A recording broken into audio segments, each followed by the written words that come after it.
وہ دعا پوری ہو جائے گی۔ یہ عمل روزانہ 100 بار یا سمیوں کا کرنا ہے جب تک آپ کی دعا قبول نہیں ہو جاتی۔ اللہ تعالیٰ پر بھروسہ اور یقین رکھ کر یہ وظیفہ کریں اور انشاءاللہ آپ کی دعا جلد ہی اللہ تعالیٰ کی بارگاہ میں قبول و مقبول ہو جائے گی۔ اللہ ہر وقت آن لائن ہے، ابھی بات کر لو۔ وہ یہ نہیں کہے گا کہ میں اس وقت مصروف ہوں، تم سے بات نہیں کر سکتا۔ وہ یہ بھی نہیں کہے گا کہ پہلے میرے سیکرٹری سے اپوائنٹمنٹ لے لو۔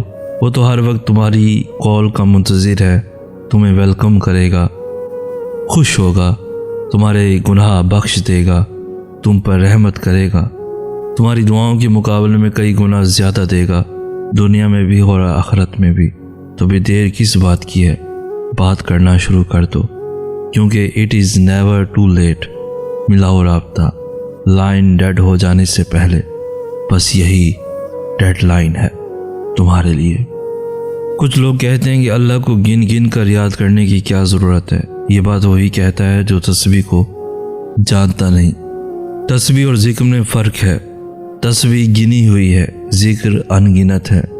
ہر مخلوق اللہ کی تسبیح کرتی ہے، ہر مخلوق کی اپنی تسبیح ہے، مگر انسان کی ایک نہیں کئی تسبیحات ہیں۔ اگر گنے گا نہیں تو کئی تسبیحات مسلسل کیسے کرے گا؟ اللہ اندازے سے گن کر بھی دیتا ہے اور بے انداز بھی دیتا ہے، اس لیے اللہ کو ہر رنگ سے یاد کرنا ہوتا ہے، گن کر بھی اور بغیر گنے بھی۔ انسان کی فطرت ہے کہ اس کا دل بھر جاتا ہے، لوگ اس کے دل سے اتر جاتے ہیں یا پھر دل سے نکال دیے جاتے ہیں۔ حقیقت تو یہ ہے کہ انسان ہمیشہ کے لیے نایاب نہیں رہتا اور نہ ہی کسی کے دل میں ہمیشہ کے لیے قیام کر سکتا ہے۔ یہاں لوگ مرنے والوں پر دو آنسو بہا کر پھر سے اپنی زندگیوں میں مگن ہو جاتے ہیں، اور تم چاہتے ہو کہ تم لوگوں کی زندگیوں میں خود کو ضروری پاؤ، جبکہ محض ایک ضرورت کی طرح استعمال کیے جاتے ہو۔ وہ کہتے ہیں نا کہ انسان کی قدر صرف 2 بار ہوتی ہے، ملنے سے پہلے اور کھو دینے کے بعد۔ بہتر ہے کہ ایسے لوگوں سے خاموشی سے بغیر کسی شکوہ شکایت کیے دور ہو جانا چاہیے، کیونکہ وقت انسان کی قدر سکھا دیتا ہے، مگر اس وقت ہمیں ان کی طلب نہیں رہتی، پھر پس ان کے پاس ملال کے علاوہ کچھ نہیں ہوتا۔ حضرت امام علی علیہ السلام فرماتے ہیں، زندگی میں کسی کو اپنا عادی مت بنانا، کیونکہ انسان بہت خود غرض ہے۔ جب آپ سے محبت کرے گا تو آپ کی برائی بھول جاتا ہے، اور اگر نفرت کرے گا تو پھر آپ کی اچھائی بھول جاتا ہے۔ اگر آپ نے اپنی چاہ میں کوئی بھی کسر نہیں چھوڑی، مگر آپ کا ساتھی پھر بھی آپ سے ناخوش ہے، تو اسے آزاد کر دیں اور اسے ڈھونڈنے دیں آپ سے بہتر۔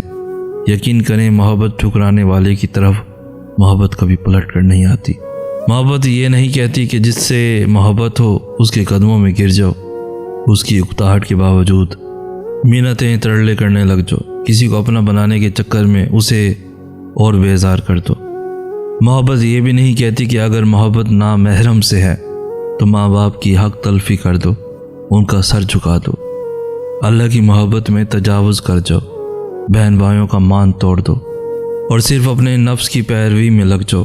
محبت یہ بھی نہیں کہتی کہ بے سکون رہنے لگ جاؤ، بے چینی کو سوار کر لو، اللہ کے علاوہ انسانوں کے سامنے رونے بیٹھ جاؤ، آخر میں سب کچھ نہ بنے تو اللہ کے سامنے شکایتوں کا انبار لگا دو، اپنی زبان کو شکووں کا عادی بنا لو اور محبت میں اتنا آگے بڑھ جاؤ کہ اللہ کی بنائی ہوئی حدود کو توڑ دو۔ اگر ایسا ہے تو وہ سب کچھ ہو سکتی ہے، مگر محبت ہرگز نہیں ہو سکتی۔ محبت تو کہتی ہے تم غم نہ کرو، بس صبر کرو، میں صبر کرنے والوں کے ساتھ ہوں۔ زندگی میں عجیب چیزیں ہو جاتی ہیں، قریب ترین رشتے دھوکہ دے جاتے ہیں، نیتوں میں سوراخ ہو جاتے ہیں، جن لوگوں کی قسم کھائی جا سکتی ہے وہ دغا دے جاتے ہیں۔ ایسی خبریں ملتی ہیں کہ انسان کانوں اور آنکھوں پر اعتبار کھو بیٹھتا ہے۔ آخر انسان یہ سب کیسے کر لیتا ہے؟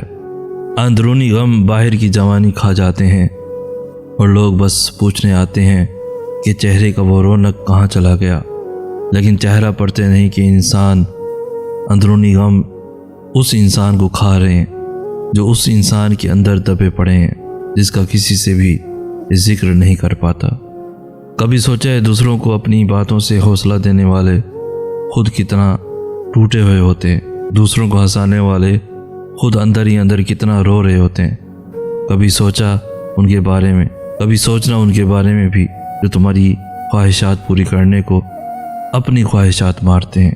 کبھی سوچو ان کے بارے میں جناب جو تمہیں اپنی ہنسی دے کر تمہارے آنسو چراتے ہیں، وہ بھی انسان ہے نا، کبھی تو سوچو ان کے بارے میں بھی۔ صبر ہمیشہ بڑی بڑی آزمائشوں میں ہی نہیں بلکہ زندگی کی چھوٹی چھوٹی چیزوں میں بھی کرنا ہوتا ہے۔ کبھی کسی کا تلخ لہجہ برداشت کر کے تو کبھی کسی کے لیے اپنی چھوٹی چھوٹی خوشیاں قربان کر کے۔ اس طرح ہمیں صبر کے کڑوے گھونٹ ہر موڑ پر پینے پڑتے ہیں۔ ہمارے لیے مشکل کام یہ ہے کہ ہم برداشت ہی نہیں کر پاتے۔ ہمیں ان چھوٹے چھوٹے صبر کے نعم البدل کتنا اجر ملنا ہے وہ ہم نہیں سوچ سکتے۔ بالکل ہم جانتے ہیں کسی کے کڑوے الفاظ برداشت کرنا بے حد مشکل ہے، لیکن ہمیں اپنے رب کے لیے صبر کرنا سیکھنا چاہیے، صبر کا دامن تھامے رکھنا چاہیے۔ بے شک وہ ہمارے ہر آنسو، ہر تکلیف، ہر پریشانی، ہر صبر سے واقف ہے، اور بے شک اللہ صبر کرنے والوں کے ساتھ ہے۔ عزت اور ذلت دینے والا صرف اللہ ہے، ہم انسان کسی کا کچھ نہیں بگاڑ سکتے۔ آپ کیا سمجھتے ہیں لوگ آپ کو برا بھلا کہیں گے تو آپ رسوائے زمانہ ہو جائیں گے؟ آپ پر تہمت لگائیں گے تو آپ کی عزت چلی جائے گی؟ لوگ آپ کے بارے میں باتیں کریں گے تو آپ کبھی سر اٹھا نہیں سکیں گے؟ سنیں، لوگوں کا تو کام ہے باتیں کرنا۔ اس دنیا میں چند ہی لوگ ملتے ہیں جو آپ کے ساتھ مخلص ہوتے ہیں، اور زیادہ تر لوگ آپ کے زوال کے منتظر ہوتے ہیں، کیونکہ آپ کو جن چیزوں اور صلاحیتوں سے اللہ نے نوازا ہوتا ہے ان سے وہ محروم ہوتے ہیں۔ کسی انسان کی عزت لوگوں کی زبانوں سے بندھی نہیں ہوتی کہ وہ زبان کھولیں گے تو عزت گر جائے گی۔ صرف اللہ کو راضی کریں، کیونکہ لوگ تو وہی سمجھتے ہیں جو وہ سمجھنا چاہتے ہیں۔